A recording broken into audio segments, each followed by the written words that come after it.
you. Here we go. There you go. All right. Well, good morning, everybody. Thank you very much for joining us for another edition of our weekly real estate backstory. We do this every week. We kind of go over the comings, the goings, everything happening in the real estate world. We're not selling nothing, pitching nothing, but we are going to kind of tell you what we think. So, What's going on? Yeah. So this is Ming Richardson. Sorry. Forgot how to introduce I yourself. did. Yeah. Good morning, y'all. My name is Ming Richardson. I'm the compliance broker for Maximum One Realty and Realtor Partners. And Alan? I'm Alan Richardson, the managing broker at Maximum One Realty and Realtor Partners. So we're going to go ahead and get started here. We did kind of want to start off and kind of share out.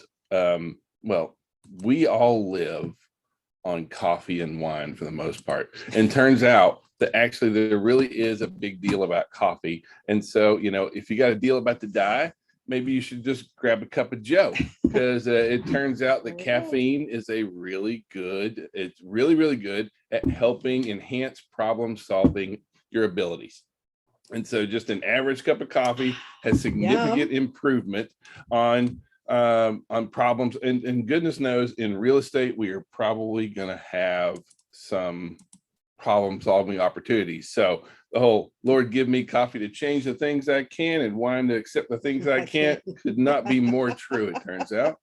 So now we have actual scientific data to kind of back it up. So good morning, y'all. Grab a cup of coffee and let's get busy here.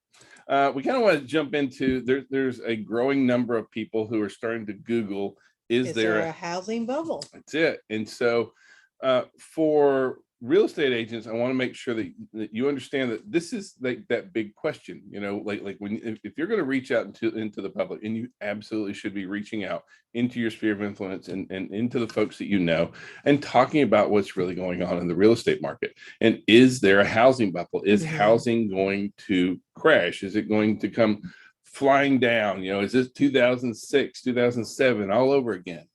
Or No. 2008 or 2008. 2007 was still good. Okay, well, we saw that's when he joined the real estate. So anyway, so what we are, we're put in that position where we need to be able to give good, solid advice, and we have to be able to speak intelligently about what's really going on in our market. Right now, we have a ton of demand on our market. We have even more growing demand with the millennials coming into the market. We have a deficit of about 4 million homes a year, 4 million homes total. And right now we've only been able to build about 1.1 million to 1.2 million homes a year. So, yes, we see rising interest rates. We are going to see prices starting to level off once we get out of summer, but we're not looking at prices dropping at all. And so, but understand that this is going to be a question, that there's this common thread or thought process of what goes up must come down. And so is that really what's going on? And so we want to make sure that you guys are ready and prepared to handle these kind of questions. So you have to make sure that you are prepared and that you really know what's going on. Because we do see a lot of rising mortgage interest rates going on. Right now we just hit 5% for the first time since 2011. Let that sink in.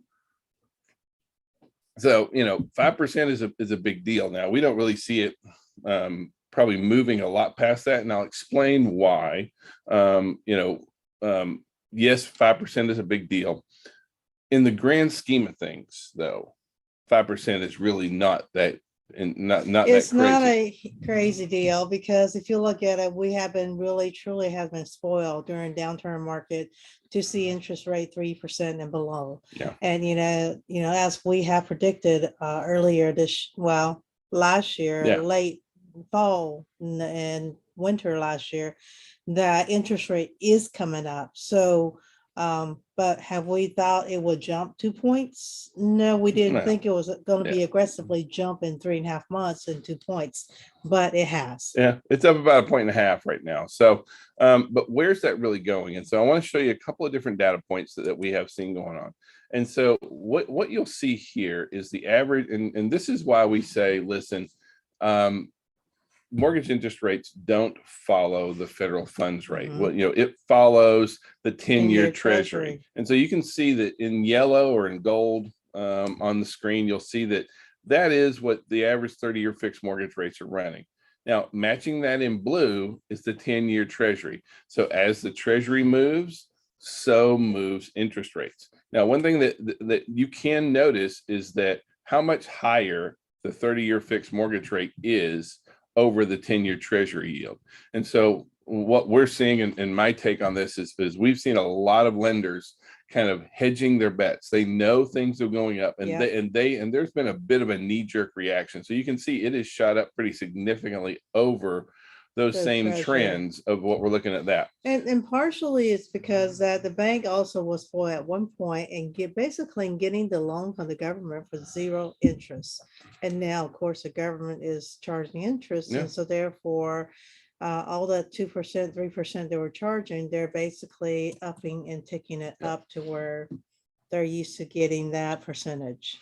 So, but as the demands, if demand ever drops, you'll see some of the interest rate that currently the gap between the mortgage and also the 10-year treasury bond will come a little more closer. Yeah.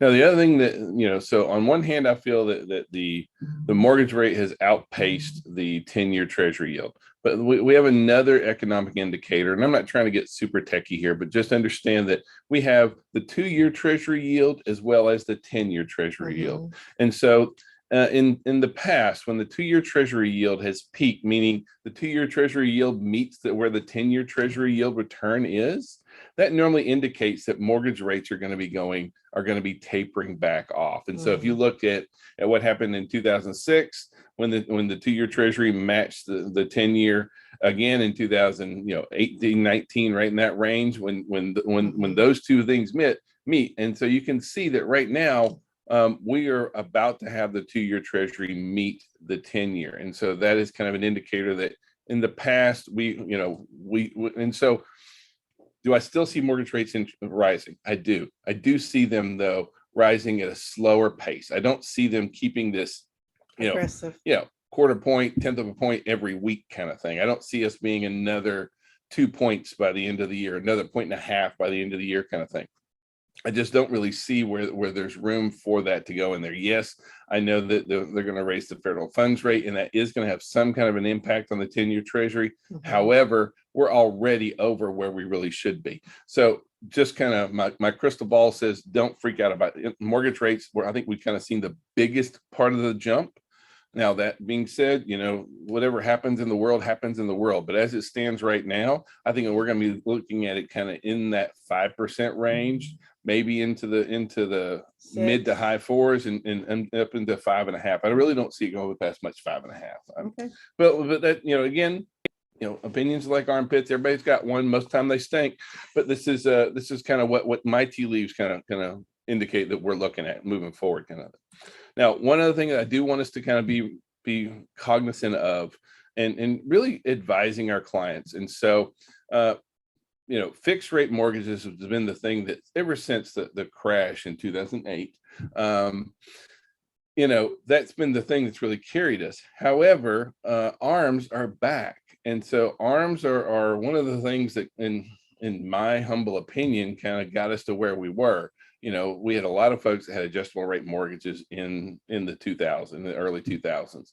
And then when interest rates really went up, that really hurt those folks a lot more. And so over long term, I do think interest rates are going to continue to move up. And so even though you might be able to get in at a lower short-term adjustable rate mortgage, you're going to end up paying. Well, what the buyer is betting on is that for the next, usually ARM's a 5-year ARM. So they're betting for the next 5 years, the interest rate will come down much lower than what is currently they're facing too. And also some folks are not, they're hoping the appreciation of home, and they know they're not staying here for 5 years, and therefore they're betting and hedging against that as well. Well, and a lot of times we see doctors and things like that take it out where they know that that there's going to be a significant increase in their pay or something over the next 5 years. Something like that can definitely affect it. But different factors in still, for the average homeowner, it's not.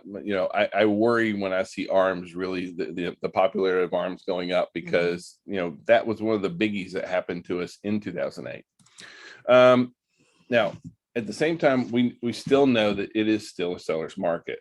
And so, there was a new study that came out that said, hey, Mr. Buyer, what are you compromising on? And they are compromising almost half the time on price. 48% of the time, this is the thing that our buyers are compromising on most is price. Correct. And honestly, it's the bottom line. They have to be prepared to compromise on price. Now, if you don't want to compromise on price, you know, there was a new study that just came out for the research economists for the National Association of Realtors. Thank you, Realtors. You know, and basically his take is that, you know, if you look at right now, based on what's happening on inflation, what's happening with interest rates, all that kind of stuff, the average American, you know, in 2021, their spending is up about $350 per month. And so for the average purchase price, for the average homeowner, they need to be looking at homes that are $40,000 less than what they were looking last a year year. ago. And you know that just the opposite effect of what's going on with the Well, appreciation. but there's a couple of things to really consider here and really look at. And so the first one is, if you look at $350,000 houses, and now you have to go look at $310,000 houses, are you really happy with that? No. You know, I mean, that you know, now we definitely are going to have some issues there. So making sure that our buyers are really being realistic about what they can truly afford, I think, is a really important factor that, and we have to be working with our mortgage lenders on this. I was going to say, partner up with the lender and have the lender explain to them a little bit and kind of educate your buyer, so it help pave the way for you as well. And we know that, you know, does going $40,000 less price some of our buyers out of the market? It does. Absolutely. You know, and you know, but we also know that this is what's been coming. We've seen this writing on the wall. We've been talking about that. Affordability is already our biggest issue. That being said, you know, we are seeing some more building in different places, things like that coming on. However, we have to be realistic about the market that we're in right now. And so, you know, the idea of, I'm going to look at 350 and then hope I can get them to come down is just not realistic in what we have going on. Even, you know, and I do think that we'll see some softening in prices come the fall, but I don't think we're looking at any kind of price decline. So we're not looking at pricing going down, but we are looking at, you know, as interest rates continue to inch up, that, you know, it is going to be more and more expensive for those homes. Absolutely. So we just got to be realistic about it. You know, these are the states that had the greatest percentage in price changes, kind of thing. And, you know, the one with the, you know, Georgia came in the top 10. So we're number 9 on there, which is really not great. And, you know, you can kind of, we all know what's kind of happened with prices and where they are.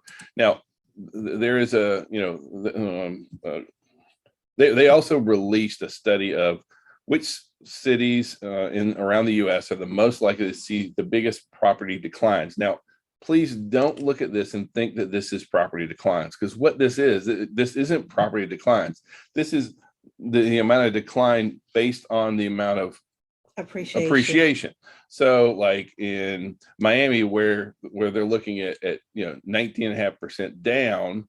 Well, it's been running 35% down or 35% up. And so at 19.5% down, you know, the difference is really 14% is what they're really looking at, still having a price appreciation. So still price appreciation 14%, even though it's going to take a 19.5 decline. Yeah. Now, Atlanta hasn't even made this list. So we're not on the top markets of risk, but do expect to start seeing, you know, like when you watch the news and you see the different articles come in on, whether it's on Facebook or things like that. If you're like me, you just get all kinds of tons of real estate data sent to you, and you see it when you see the, you know, top markets at risk of decline. Don't think that necessarily means that, you know, versus last year versus actual. This, a lot of these decline numbers they're talking about are from where they were at the peak, or what, you know, like the well, appreciation. Yeah. It's based on appreciation. Yep. But you know, we are seeing rising mortgage rates are making some of our sellers slow back, hold up, put the brakes on, pump their brakes a little bit, kind of thing. And so, you know, about 12% of our homes had a price drop during the 4 weeks ending in, you know, early in April, kind of thing. That's up 9%. And so we are having those, you know, a lot of our sellers are not prepared, and we haven't educated them on what's really going on. A lot of them are starting to come out of the gate too hot and heavy and too high to really take advantage of the market as it is, because price still matters. On the good side, 64% of 2022 sellers plan to list by the end of summer. So this is a really important. It's great. Well, I mean, it's good, but this is like, we need to be cranking up our outreach, how we're engaging with our sellers, talking to the folks in our sphere of influence, that kind of stuff, because nothing aggravates a realtor more than to find out that their friend listed with somebody else and that they didn't call that friend. Like, it's really, we want to blame our friend. It's all, and like, it's not, it's about timing, but, y'all. And like, this is why the CRM is great, because the CRM allows you to drip constantly, and it keeps your name top of the mind, top of their list. We've got to keep pushing that really, really heavy. Now, National Association of Realtors, just shared out, a new study about today's sellers. And so this is brand new data, just came out this week, kind of thing, and said, how long. So the first thing that we want to look at is, how long are the sellers, what's their average preparation time? And so over 50% of my sellers right now are looking at their preparation time being less than 2 weeks. Sorry, somehow I turned on my headphones and it's going. It's kind of weird. Sorry about that. But about half of our sellers are expecting to only less spend than a month. Yeah, Think about it. Well, that's true. 53%. Yep. Well, between 2 weeks and a month, kind of thing, and no less than a month. So, and that is, and the others are looking at taking a little bit longer. Now, why do I highlight this? Because there is that time frame where people start looking at preparing their home to list. We need to be ready to key in on those kind of issues and those kind of things going on. How long, what was the expected time to prepare their home for sale?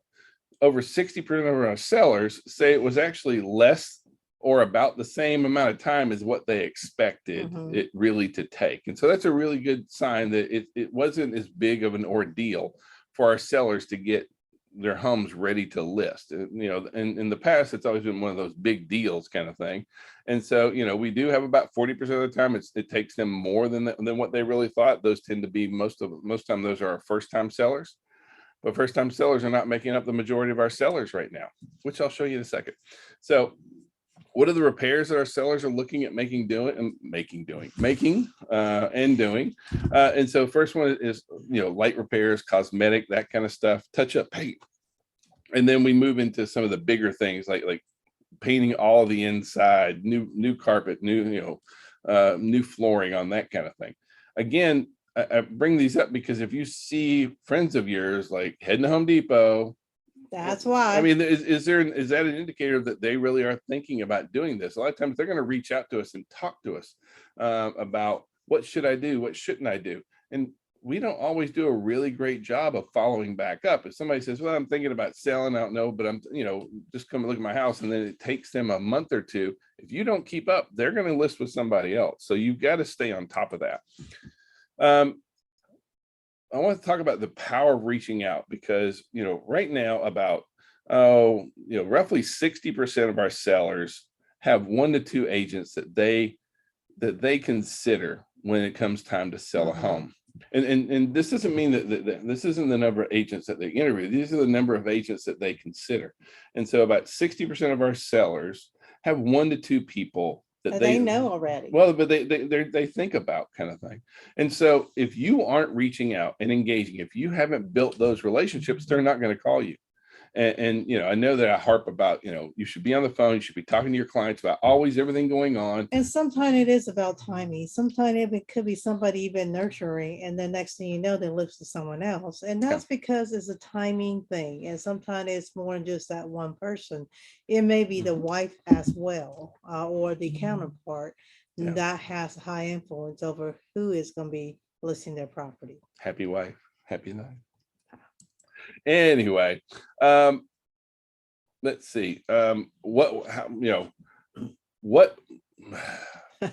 You have those days where your mouth just don't work. That's where I am today. I need a lot more coffee. I should take my own advice. 2022 homeowner plan to sell. Experience with selling a prior home. 64% of our sellers right now are repeat sellers. Mhm. And, a third basically of our sellers are first-time sellers. And this gives us the ability to either focus on, and by the way, these are also going to be highly time.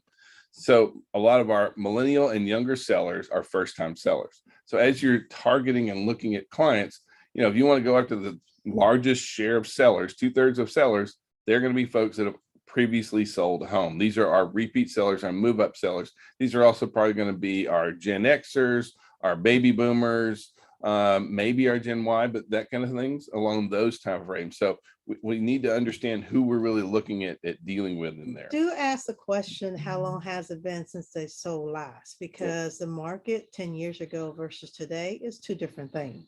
Yep. So what are our sellers doing to, what actions are they doing to list their home? So of course they want to put it in the MLS. They want to have listing photos taken, cleaning and decluttering. I'll be honest with you, this one of six only, but the fact that it's only 67%, this should be 100%. Okay. Because every house that we go into needs cleaning and decluttering. Virtual tours are easy to do. Making repairs, updates. It's out. About 60% of our sellers are looking at making repairs and updates.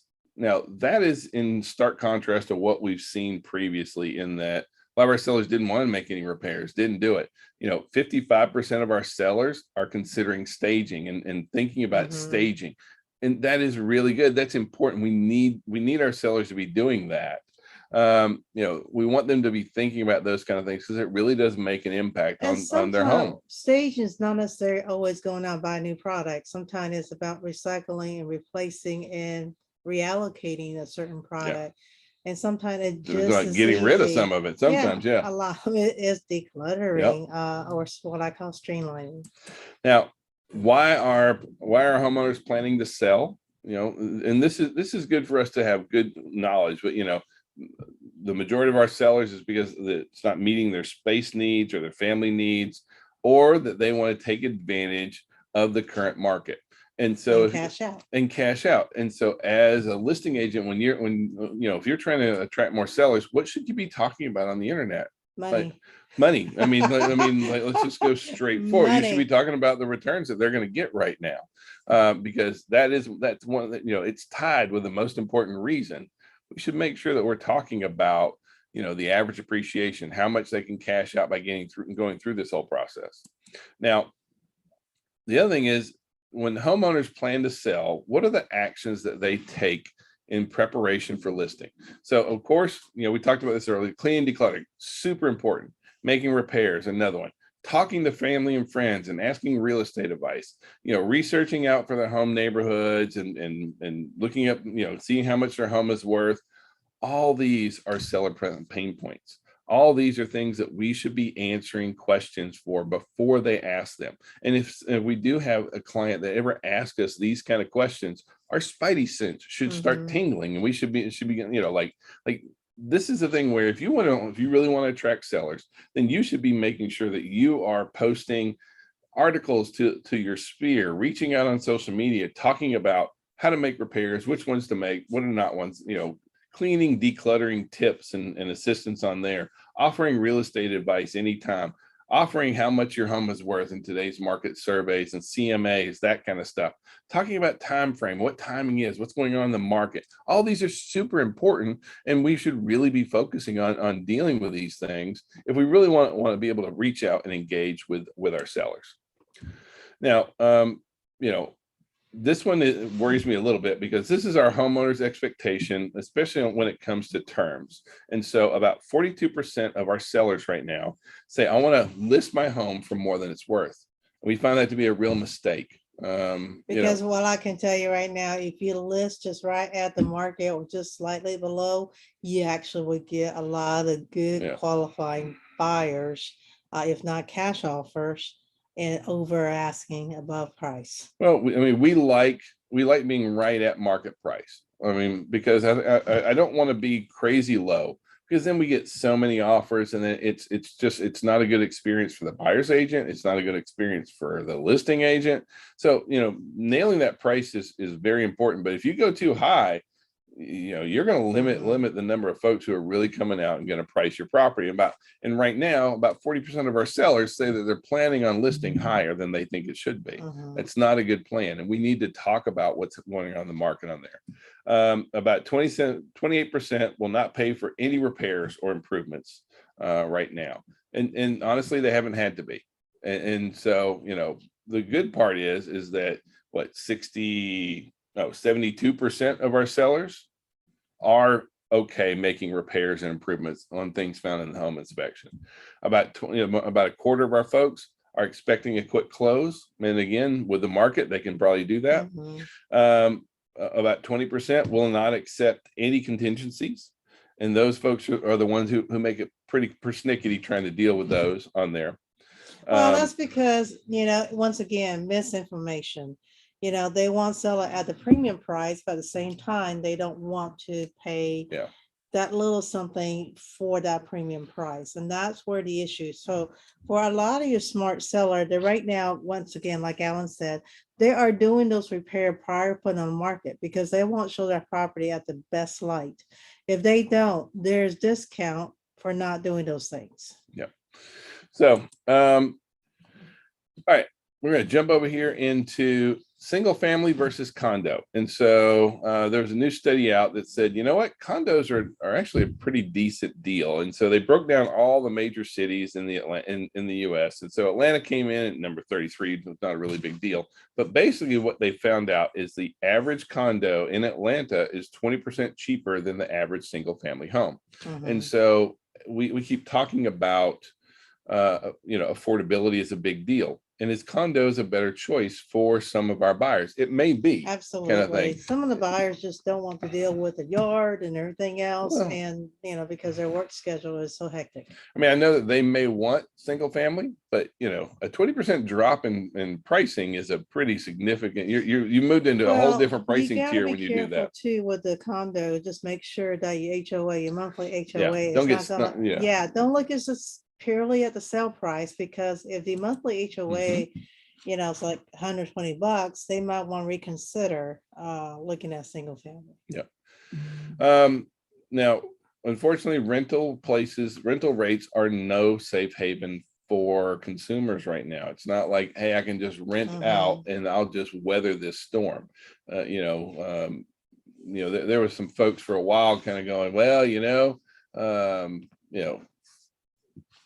I want to see, I'll just wait. I'll just keep renting out. Well, they're, once again, they're the one that thinks we're in the bubble, because, they're like, it's got to get better. It only can get better. Well, the challenge is it's actually getting worse for them too, because whatever happens to property values happens to rental rates. And so right here in the Atlanta area, rental rates are 18.8% over last year. That's 1 year. Folks. And so that's a really, really big deal for the Atlanta MSA. And so that continues to keep driving. And so again, I know that we have affordability issues, but the average renter pays way more as a percentage of their income for rent than the average homeowner does. So yes, our interest rates going up? Absolutely. Our prices coming down? No. But rental rates are going to continue to go up, and that's going to be really, really difficult, because as the demand for housing and a lot of investors are moving into the rental market right now. The most popular commercial category is multifamily. There's a lot of money flowing into that to really produce that multifamily, but it ain't coming cheap. They're gonna make a good return on that. Yep.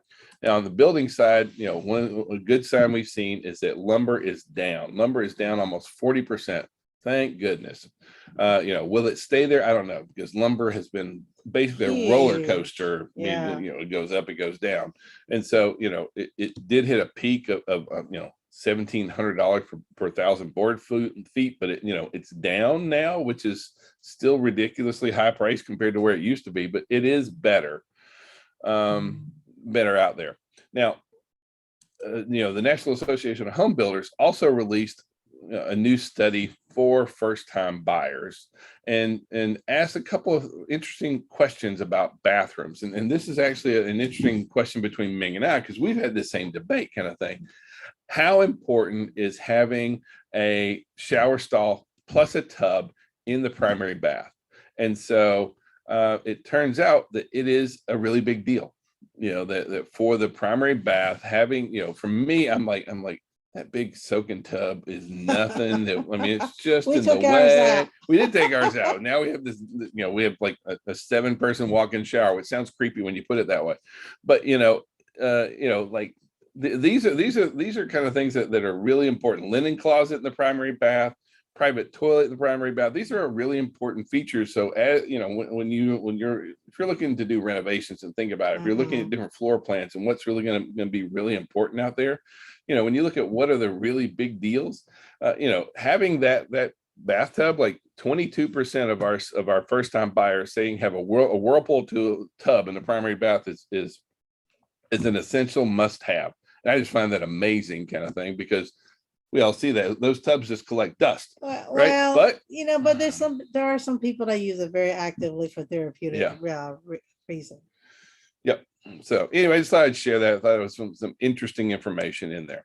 The Consumer Financial Protection Bureau is suing TransUnion, and I just kind of throw this out there because for a lot of our clients, especially for our buyer clients, we encourage them. I don't want your credit report. I don't want you ever asking your clients for their credit report. We sell homes. We don't fix mortgages. We don't do anything with credit. But that being said, a lot of times they look to us for advice. One challenge has been that, and one thing that turns out is that TransUnion has kind of been implying that they've been doing all these back doors and hidden tricks to make people sign up. They go in for a free credit report, and it turns out that this is not that uncommon. Several of the credit reporting agencies will give you a free credit report, and then they start charging you every single month. So yes, you get that first one free, but because you signed up and you didn't go back and then cancel out of it, now they start billing you. To the point of, they brought in $546 million in gross revenue. And that to me is absolutely ridiculous and so I'm glad that they sued them on that. And but we need to make sure that we're talking about, like reach out and engage with the lender. The lenders will pull their credit for them, kind of thing. They can get them a full credit report, the whole 9 yards there, and it doesn't cost them a cent to do that. So please, I encourage you to we do need to keep an eye on our credit, but we don't need to get flossed. And so, that's probably the big deal there. Property taxes, fortunately, are actually rising at a slower pace than what everyone really expected them to be. And so, we just kind of wanted to throw it out there. Like if you want to know what you can pull up and see what property tax rates are going. So we're down in Henry County right now, and the effective tax rate is a 0.78. The average taxes here in Henry County is around $2,700 a month. Whereas a year, I'm sorry. Thank you. A year. Thank you. Brain damage. Now, whereas over in Coweta County, it's $2,200 a month. Up in Fayetteville, a year. I keep saying month. That's really great. It's a little over $3,000 a year over in Fayette County. Fulton's actually probably one of the highest ones. The effective tax rate is I think 0.85. And you can just kind of see where your counties lie in there on that kind of stuff. But the good news overall is that yes, property taxes have seen increases, but the state really has not flossed us as bad as we would really kind of expected. So take it for what it is. On training this week. So tomorrow, I'm going to be teaching through Metro South Association of Realtors, Introduction to RPR, Realtors Property Resource. So if you are a realtor and you want to learn about the RPR product, which is a great product. Yeah. Yep. Also, at the same time, in person, our Fayetteville office, we have remodels, rehabs, new construction, how not to get ripped off on Wednesday. I'm teaching licensed laws in Newnan. So for those of you who need licensed law before your renewal, please come and join me. Yep. Thursday in Carrollton, I'm going to be teaching fast top dollar home sales with staging. It's going to be over in Carrollton. I'm going to be teaching that in person at West Georgia. And then also on Thursday, we're going to have KB Core on Thursday at 1, fueling your KB Core pipeline. And then Saturday morning. Hey, I apologize, but this past Saturday, the projected rain was 80%.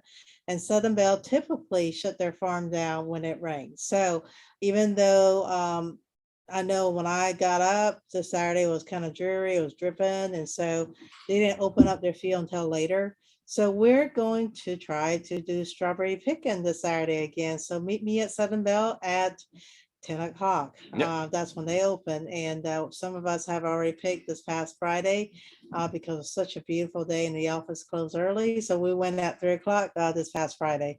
So if those of you who had never experienced Southern Belle strawberry picking, please order strawberries. Yeah, actually. You pick 2, put 2 in your mouth, put 1 in the bucket. This is why they charge one person per person $1 for the entry fee. Anyways, so come join us. Great. Well, thank you guys. If we can be of any kind of service, please let us know. We are here to assist in any way that we can. I'm going to stop sharing. We're going to try that now. So you guys have a great week.